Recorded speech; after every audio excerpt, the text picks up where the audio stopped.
22 तारखेला खूप वर्षापासून किती पिढ्या गेल्या, तर पिढ्यापासून एक सगळ्यांची ख्वाहिश होती की पिढ्या गेल्या, अपेक्षा व्यक्त करून लोक गेली.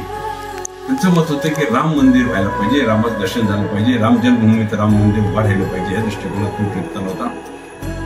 आपण खूप भाग्यवान सगळे आहोत की आपण आज राम मंदिर जन्मभूमीमध्ये राम मुलांची स्थापना होते, त्यांची पूजा 22 तारखेला होते, ते आपण डोळ्याने बघतोय, अनुभवतोय. आपण भाग्यवान आहोत सगळे.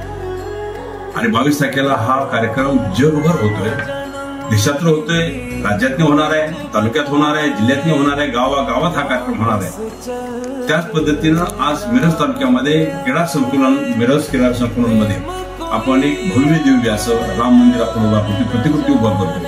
आणि त्या प्रतिकृतीमध्ये आपण रामलल्लाची स्थापना करू. हा 22 ते 30 दिवस, हा 30 तारखेपर्यंतचा कार्यक्रम आपण आयोजित केलेला आहे. निश्चितच त्यामध्ये बरेच कार्यक्रम आपण आयोजित केले. बरेच लोकांच्या महात्म्याची, म्हणजे मोठ्या मोठ्या लोकांची व्याख्याने आहेत आणि गीत रामायणचे कार्यक्रम आहेत, शालेय मुलांच्या स्पर्धा आहेत. असे विविध कार्यक्रम करून आम्ही 22 ते 30 पर्यंत हा कार्यक्रम करतोय. त्यात जिल्ह्यातल्या सगळ्या लोकांनी त्याचा लाभ घ्यावा एवढीच मी हातून सगळ्यांना विनंती करतो. नमस्कार.